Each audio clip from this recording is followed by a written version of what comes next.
The radiator hissed into the cold Pennsylvania dusk, spitting steam through the grill of a 1974 Voss straight six.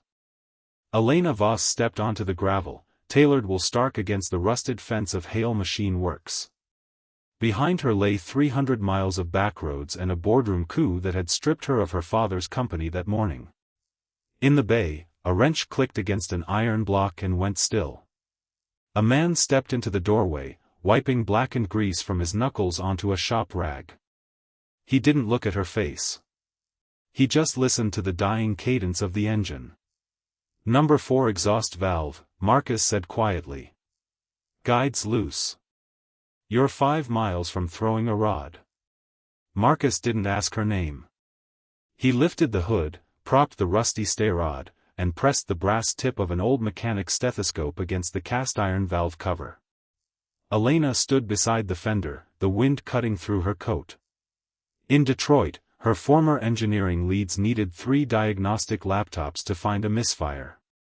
This man just closed his eyes. He listened, his calloused palm resting flat over cylinder 4, feeling the vibration. The rhythm was erratic, a faint, metallic chatter beneath the heavy churn of iron. "Not the rod," Marcus muttered, pulling the earpieces down. "Rocker shaft is galling. Lack of oil to the top end. Shut it down before it eats the cam." Elena reached inside the cab and killed the ignition. Silence fell over the yard, broken only by the tick of cooling metal. She stepped into the shelter of the bay, drawn by the scent of cutting oil and kerosene. Behind a belt-driven Bridgeport mill, pinned to cork with yellowed tacks, hung a blueprint. Elena stopped. In the lower right corner, beneath years of dried grease, was a draftsman's stamp she knew by heart: Voss Precision Motors, Experimental Division, 2009. Signed in faded ink, Arthur Voss, her father. Elena's fingers grazed the brittle paper. Arthur Voss. Marcus didn't turn around. He dipped a brass brush into solvent, scrubbing carbon from a rocker arm. Good man. Knew how to cut a thread by hand. Don't find many executives who know what 3/1000ths of an inch feels like. "He was my father," she said. The scrubbing stopped. Marcus stood motionless over the parts washer, solvent dripping from his rubber gloves. He dried his hands slowly on a rag, turning to look at her properly for the first time.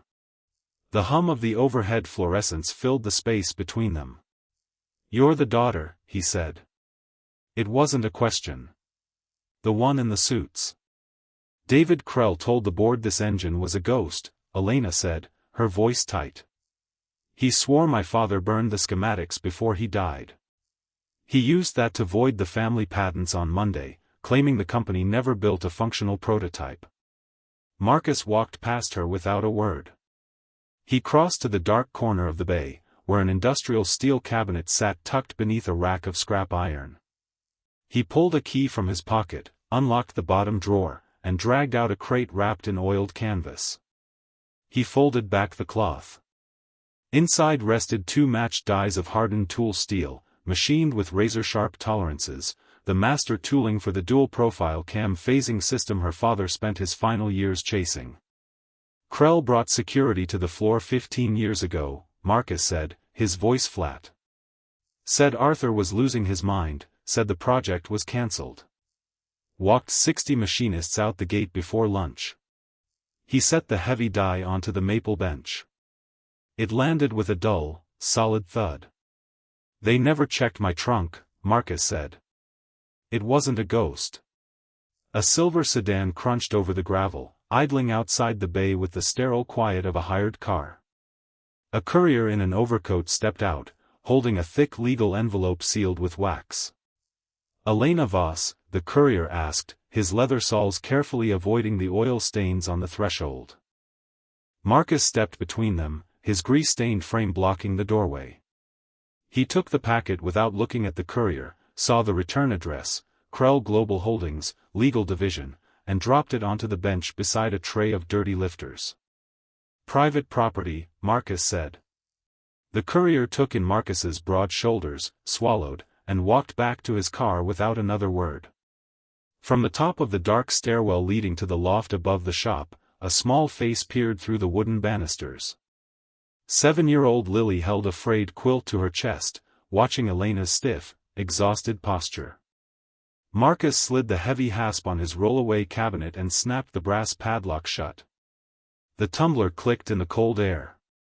"Spare room upstairs has a radiator that clanks," Marcus said, grabbing a thermos from the bench. Lily already asked why the woman in the coat is standing out in the freeze. Blue curls of steel ribbon from the manual lathe, clinking softly into the chip tray. The shop smelled of scorched sulfur and black coffee. Elena held a half-round file, her thumbs smudged with aluminum, working the rough radius of an intake runner. Marcus stopped beside her, his rough hand gently nudging the angle of her wrist until the file stopped chattering and began to glide. "Feel the drag," he murmured. "Don't force it. Let the teeth cut." Elena swallowed, brushing gray shavings from her cuffs. "Dad came home smelling like this every night. I never once asked how it worked." The dyno cell roared, glass vibrating against its rubber seals as the prototype pulled past 6,000 RPM. Down in the bay, the hand-bent headers glowed a steady, dull cherry. The printer spat green bar telemetry, graphing a flat, relentless torque curve Krell's engineers had sworn on sworn affidavits could not exist. Elena watched the digital feed, the casting numbers, *Voss 001*, logged beside Marcus's handwritten 2009 run sheets. Unbroken chain of custody. Undeniable truth. 200 miles away, federal marshals were already entering Krell's boardroom. The dyno spun down to a quiet, rhythmic idle. The iron had kept its promise. Marcus guided Lily's hand on the micrometer, listening as the ratchet clicked precisely on 0. Outside, Elena's restored inline-6 purred with effortless, unyielding rhythm. The company was saved, but here in the quiet shop, true balance remained where it always had, measured by hand, 5/10 at a time.